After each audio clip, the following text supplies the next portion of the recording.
Sports beat പ്രേക്ഷകർക്ക് സ്വാഗതം. ഇന്നലത്തെ കളി കണ്ടാണല്ലോ, എന്തൊരു നാണം കെട്ട കളിയാണ്. സത്യം പറഞ്ഞാൽ സൂര്യകുമാർ യാദവിൻ്റെ അഹങ്കാരം തീർത്ത് കളഞ്ഞു എന്ന് തന്നെ പറയാം. സത്യം പറഞ്ഞാൽ ഇന്ത്യൻ ടീമിന് ഇങ്ങനെയൊരു തോൽവി അത്യാവശ്യമായിരുന്നു.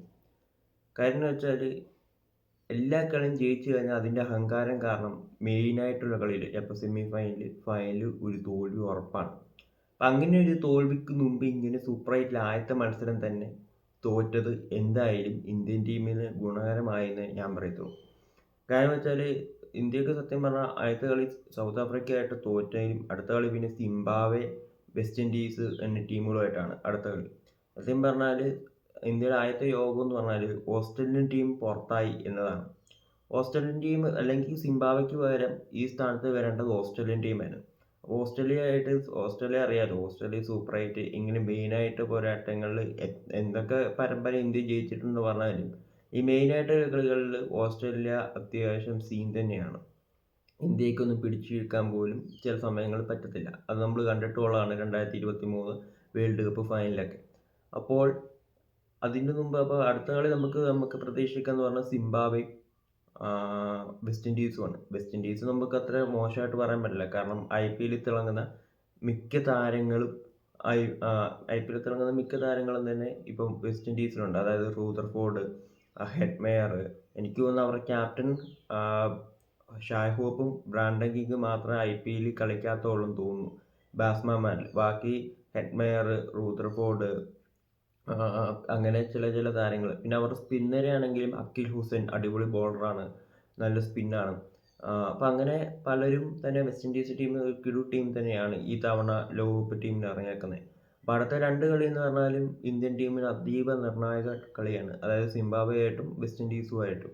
സിംബാബ്വെ അറിയാലോ, ഒരു കളി മഴ കാരണം അങ്ങോട്ട് നിർത്തി വെച്ചേണ്ടി വന്നു. ബാക്കി എല്ലാ കളിയും തന്നെ സിംബാബ്വെ ജയിച്ചു. അതായത് ഓസ്ട്രേലിയ പോലെയുള്ള വമ്പൻ ടീമുകളെ അട്ടിമറിച്ചാണ് സിംബാബ്വെ വന്നേക്കുന്നത്. ഇന്ത്യൻ ടീമിനെ അട്ടിമറിക്കാനുള്ള ശേഷിയും അവർക്കുണ്ടെന്ന് നമുക്കറിയാം. അപ്പം നമ്മുടെ മെയിനായിട്ട് ഇന്ത്യൻ ടീമിലെ പ്രശ്നമെന്ന് വെച്ചാൽ ബാറ്റ്സ്മാൻമാരുടെ പ്രശ്നമെന്ന് വെച്ചാൽ എല്ലാം ലെഫ്റ്റ് ഹാൻഡേഴ്സ് ബാറ്റ്സ്മാൻമാരാണ്. സത്യം പറഞ്ഞാൽ എൻ്റെ ഒരു അഭിപ്രായത്തിൽ റിങ്കു സിങ്ങിനെ ബാറ്റിങ്ങിൽ ഇറക്കേണ്ട ഒരു ആവശ്യമില്ല എന്ന് തന്നെയാണ് എൻ്റെ ഒരു അഭിപ്രായം. കാരണം കഴിഞ്ഞ കളി വരെയാണെങ്കിലും അവസാനത്തെ ഒരു ഓവറൊക്കെയാണ് റിങ്കു സിങ്ങിന് കിട്ടാറുള്ളൂ.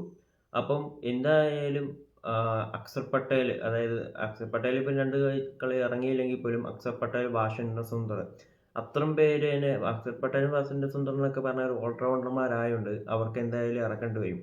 അപ്പോൾ അവരൊരു 7ാം സ്ഥാനം വരെ ഇറക്കുന്നതുകൊണ്ട് എൻ്റെ ഒരു അഭിപ്രായത്തിൽ റിങ്കു സിങ്ങിനെ പ്ലേയിങ് 11 ഇടേണ്ട ഒരു ആവശ്യം വരുന്നില്ല.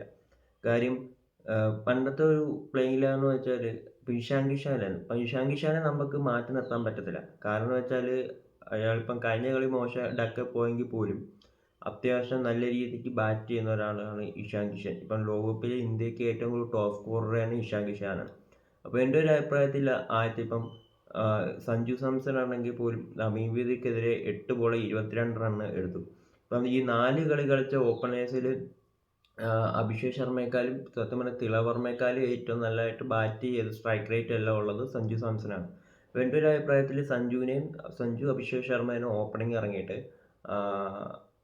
തിലവർമ്മ 1 ഡൗൺ, സൂര്യകുമാർ യാദവ് 2 ഡൗൺ, അങ്ങനെ തന്നെ പോകണം. ശിവൻ ദുബെ, ഹാർദിക് പാണ്ഡ്യ, റിങ്കു സിങ്ങിന് പകരം അക്സർ പട്ടേൽ, വാഷിംഗ്ടൺ സുന്ദർ. അക്സർ പട്ടേലാണ് എനിക്ക് ഏറ്റവും താല്പര്യം വാഷിംഗ്ടൺ സുന്ദറേക്കാളും. കാരണം വാഷിംഗ്ടൺ സുന്ദറേക്കാളും അത്യാവശ്യം എക്സ്പീരിയൻസും കാര്യങ്ങളും ഇപ്പം 2-3 ലോകകപ്പും എല്ലാം അക്സർ പട്ടേൽ ഇങ്ങനെ കളിച്ചുകൊണ്ട് ജഡേജയുടെ ഒരു ഇതും ലെഫ്റ്റ് ഹാൻഡ് സ്പിന്നർ ആയതുകൊണ്ട് നന്നായിട്ട് എറിയാൻ സാധിക്കും.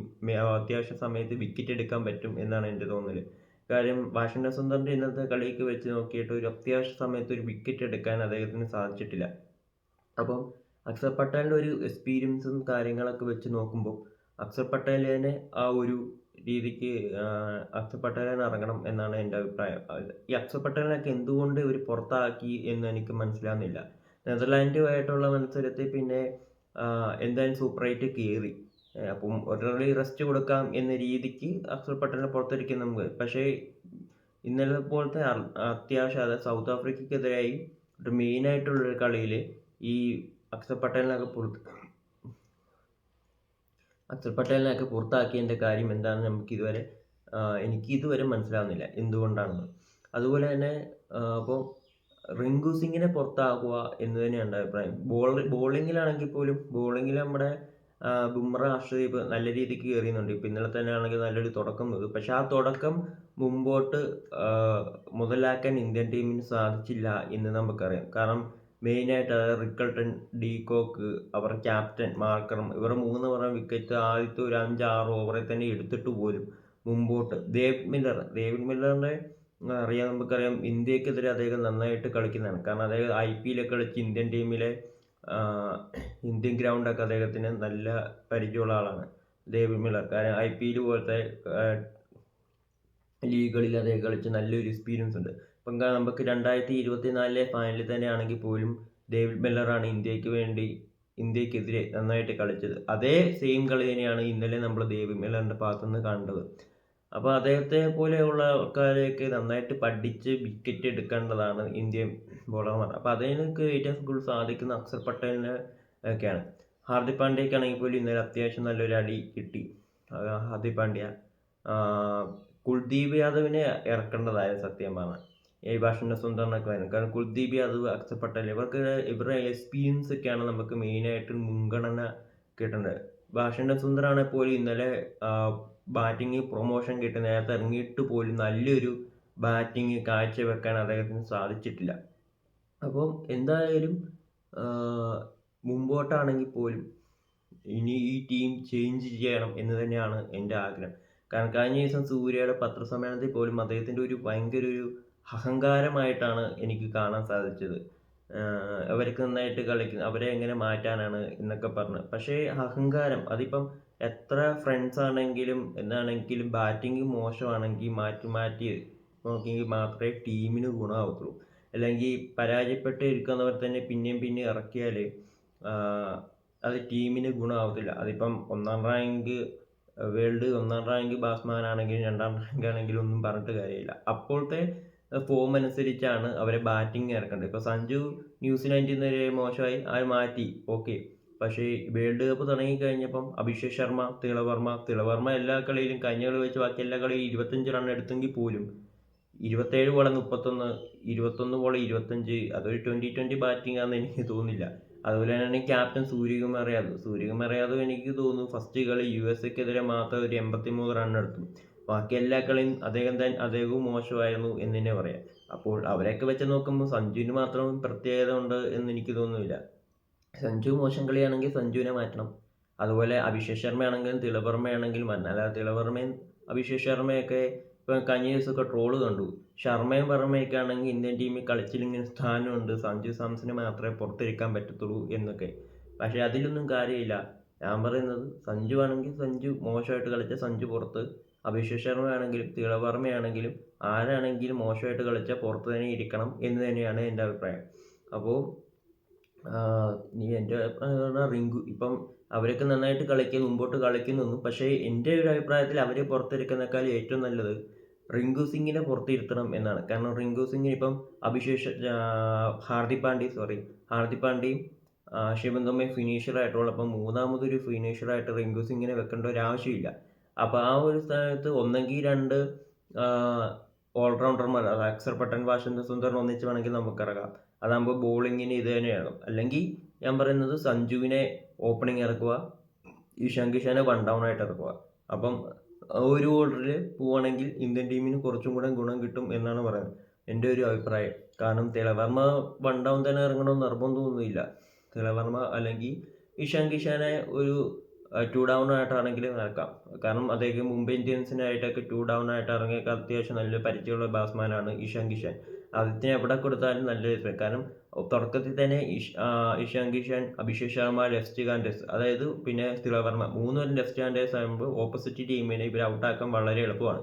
കാരണം സെയിം ഫീൽഡിങ് തന്നെ സെറ്റ് ചെയ്ത് സെയിം ബോളിങ്. കാരണം ഇപ്പം നമുക്ക് കഴിഞ്ഞ ഒരു 4-5 കളിയിൽ അതായത് സഞ്ജു ഇറങ്ങിയ കളി വെച്ച് ബാക്കി എല്ലാ കളിയിലും ഓപ്പണിങ്സിൽ ആരെങ്കിലും ആദ്യത്തെ 3 കളി അഭിഷേക് ശർമ്മയാണെങ്കിൽ ഇന്നത്തെ കളി ഇഷാൻ കിഷാൻ ഡക്കാണ്. ഒരു ഓപ്പണിങ്ങിൽ ഒരു പാർട്ണർഷിപ്പ് ഉണ്ടാക്കാൻ അവർക്ക് വേൾഡ് കപ്പിൽ പറ്റുന്നില്ല. അപ്പോൾ അതുകൊണ്ട് തന്നെ സഞ്ജുവിനെ ഇറക്കണം എന്ന് തന്നെയാണ് എൻ്റെ ആഗ്രഹം. അപ്പോൾ അതാകുമ്പം റൈറ്റ് ലെഫ്റ്റ് ഒരു കോമ്പിനേഷനും വരും. അവർക്ക് എല്ലാ കളിയിലും എല്ലാ ടീമും തന്നെ ഇവർ ആദ്യത്തെ ഒരു ഓവർ സ്പിന്നേഴ്സിനെ വെച്ചാണ് ഇറങ്ങിയത്. അതായത് നെതർലാൻഡ്, ഇന്നലെ തന്നെ സൗത്ത് ആഫ്രിക്ക, നമീബിയ, നമീബിയ അങ്ങനെ പാകിസ്ഥാൻ എല്ലാവരും തന്നെ ആ ഫസ്റ്റ് ഓവറിൽ തന്നെ ഇവർക്കെല്ലാം വിക്കറ്റ് കിട്ടുന്നുണ്ട്. അപ്പോൾ ഇന്ത്യൻ ടീമിന് ഇവർ ശരിക്ക് പഠിച്ചു വെച്ചിട്ടുണ്ട് എന്ന് തന്നെയാണ്, ഓപ്പോസിറ്റ് ടീം എല്ലാം പഠിച്ചു വെച്ചിട്ടുണ്ട് എന്ന് തന്നെയാണ് നമുക്ക് മനസ്സിലാക്കാൻ പറ്റുന്നത്. കാര്യം ലോകകപ്പിന് മുമ്പ് ഇന്ത്യയുടെ കളി കണ്ടിട്ട് എല്ലാവരും തന്നെ ഇന്ത്യ ഇത്തവണ കപ്പടിക്കും, അതിനുള്ള സംഭവമുണ്ട് എന്നൊക്കെയാണ് പറഞ്ഞു വന്നത്. പക്ഷേ ലോകകപ്പ് തുടങ്ങിക്കഴിഞ്ഞപ്പോഴത്തേനും പുലി എലിയായി പോയ ഒരവസ്ഥയാണ്. കഴിഞ്ഞ 4 കളി എന്ത് ഭാഗ്യം കൊണ്ട് ജയിച്ചെങ്കിൽ പോലും അത് സത്യം പറഞ്ഞാൽ ശിവൻ ദുബെ, ഹാർദിക് പാണ്ഡ്യ മിഡിൽ ഓർഡറിലെ പാർട്ണർഷിപ്പും കൊണ്ട് മാത്രമാണ് ഇന്ത്യൻ ടീമിന് അത്ര സ്കോർ വന്നത്. അല്ലാതെ ടോപ്പ് ഓർഡേഴ്സിൽ ആരും തന്നെ അത്ര നന്നായിട്ട് കളിച്ചെന്ന് എനിക്ക് തോന്നുന്നില്ല. അപ്പോൾ ഈ ടീമിന് വരുത്തേണ്ട ചേഞ്ചസ് ഒക്കെ എല്ലാം വരുത്തി, മാറ്റേണ്ടവരെ മാറ്റി, തിരിച്ച് പുറത്തിരിക്കുന്നവരകത്ത് കയറ്റേണ്ടടുത്ത് കയറ്റി നന്നായിട്ട് ടീം മാറ്റിയാൽ മാത്രമേ ഇന്ത്യ ലോകകപ്പ് നേടൂ എന്ന് എനിക്ക് തോന്നുള്ളൂ. ഈ ഒരു രീതിക്ക് തന്നെ ടീം ചേഞ്ചസ് വരുത്താതെ മുമ്പോട്ട് പോയാൽ ഇന്ത്യ ലോകകപ്പ് അടിക്കുമെന്ന് എനിക്ക് തോന്നുന്നില്ല. ഇത്രയും പറഞ്ഞുകൊണ്ട് ഞാൻ നിർത്തുവാണ്. നിങ്ങൾക്ക് എന്താണ് പറയാനുള്ളത്? നിങ്ങൾക്ക് കമൻറ്റ് സെക്ഷനിൽ നിങ്ങൾക്ക് ആഡ് ചെയ്യുന്നതാണ്. എൻ്റെ അഭിപ്രായം ഞാൻ പറഞ്ഞെന്നുള്ളൂ. നിങ്ങളുടെ അഭിപ്രായം നിങ്ങൾക്ക് കമൻറ്റിൽ ചേർക്കാം.